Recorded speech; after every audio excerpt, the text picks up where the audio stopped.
The Baroque Church of Santa Maria Tonantzín is located in the valley Lugar de nuestra madrecita. of the central Mexican plateau, about 10 kilometers south of Puebla. It serves as a lasting testament to the Chiricahesque and Tequitque movements. The term Tequitque Es una comunidad indígena, mestiza, la cual forma parte del municipio de San Andrés Cholula. Se ubica 10 kilómetros al sur de la ciudad de Puebla, tomando la carretera federal 190, rumbo a Clixco.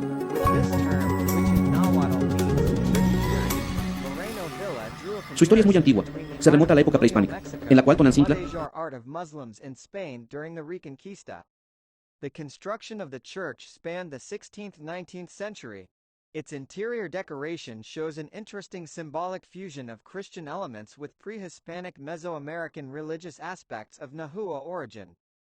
While some scholars of Mexican colonial art interpreted the Catholic iconography of Santa Maria Tonantzín Church as Assumption of Virgin Mary up to Celestial Kingdom and her coronation by the Holy Trinity, Francisco de la Maza proposed the idea that the ornaments of the church evoke Tlacan, the paradise of ancient deity of rain known as Tlac. The site was long home to a place of worship for the worship of the Earth Mother Tonantzin, but the town of Santa Maria Tonantzín emerged in the middle of the 16th century as a result of the regrouping of the native people of Cholula, a population that suffered devastating epidemics that reduced the population of the area by 70% and initially one of Cortés' most violent acts in the massacre at Cholula. For the Spanish crown, this created a compelling need to gather the laborers and the corresponding tributes of the native people in new communities.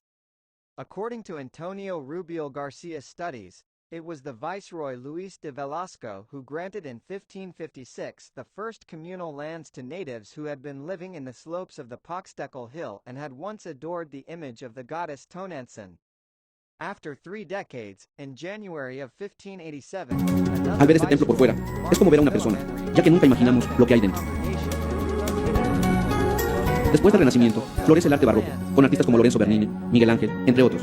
Cuando el arte barroco llega a España, quien le hizo florecer fue José Benito de Churriguera. Es por eso que cuando el arte barroco llega a México, introducido por Jerónimo de Balbás, todo mundo llamamos al arte barroco horror al vacío, miedo al vacío. Si buscamos un espacio vacío en el interior de este templo, no lo hay. Los escritores dicen, en Tonantzintla se manifiesta el miedo al vacío. Tonantzintla es una iglesia barroca, pero el gusto, el pensamiento, la idiosincrasia, es totalmente indígena o mexicana.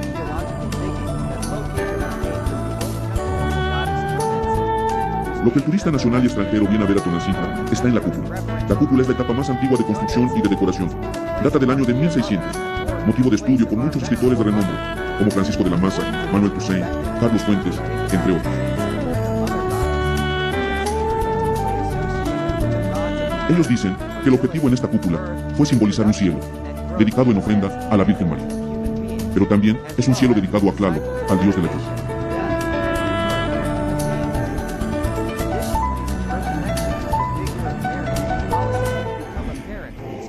Recuerden que los franciscanos, para poder evangelizar, tomaron elementos de la religión indígena. Los antiguos mexicanos, al morir, anhelaban ir al cielo de Tlaloc. Los franciscanos preguntaron por qué. Porque allá volvemos a ser niños y niñas. Vamos a contar con todo: agua, fruta, flores, aves, todo. Y mientras estemos allá, porque la vida debe continuar, vamos a tener la vida y la alegría de un niño. Es por eso que las caritas que decoran principalmente la etapa indígena sean caritas de niños y niñas. Es asombroso ver la gran variedad de caritas, cada una con distinta expresión. Hay una expresión especial en los ojos, de asombro. Todas las caritas llevan su tocado de plumas. Por lo general, simbolizaban nobleza, y era muy importante para los antiguos mexicanos. En toda la decoración hay frutos, de origen mexicano. Muchos de ellos usados con fines religiosos, con fines curativos, y en el caso de las flores, con fines aromáticos. Si nosotros lo deseamos, podemos pasar horas, días buscando símbolos, relacionados con la Virgen María, con la religión cristiana. Pero lo que más llama la atención a los escritores, al visitante, es encontrar símbolos indígenas. Las máscaras al inicio del arco simbolizan al dios de lo abundante o de lo infinito. También simbolizan a Quetzalcóatl y a la estrella de Venus. Esta máscara se repite muchas veces. También aparece al inicio de las pechinas. El material que usaron los indígenas no es yeso, es una mezcla llamada estuco o argamasa. Los indígenas mezclaban barro, cal, arena y las raíces de pasto. Elaboraban su mezcla y dejaban que esta mezcla fermentara en agua. Después de un tiempo, tomaban una cantidad aproximada de 2 kilos, le agregaban la pulpa o la brea del nopal, formando una masa, y en el momento de pegar, daban forma con las manos, modelaban con las manos.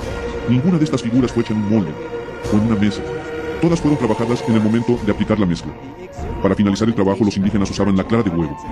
Un 60% de los colores en las partes altas, donde la gente no ha alcanzado a poner las manos, donde la humedad y el sol no ha hecho daño. Los colores son originales de su época, 1600. Estos colores son de origen vegetal y mineral. El otro 40% se ha restaurado. Se dice que no todo lo que brilla es oro.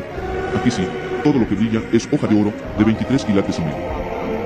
Santa María Tonantzín es patrimonio nacional, pero quien le cuida y le preserva es el pueblo de Tonantzín. En distintas épocas el representation of the Tonantzin can be found in the murals of Tepantitla, inside an urban complex of the Great Teotihuacan.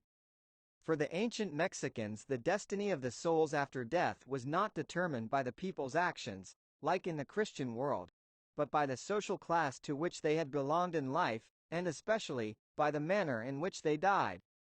Some people thought that the way to die was the way how gods manifested their predilection for a person, giving them a type of death in accordance with the deity's attributions. Similarly conceived to the Christian paradise, Tlacan is a fertile place with abundant vegetation, flowers and fruits, birds, butterflies and rivers of crystalline water. To this place arrived those chosen by Tlaloc, Lord of the rain, the storms, the hail, the lighting, the rivers and lakes. That is to say, those who died of some sickness associated to water, leprosy or dropsy, to the hills and mountains, drowned or beaten by lighting. The outer facade of the church is divided into two sections, the whole thing being covered in brick mosaic and talavera.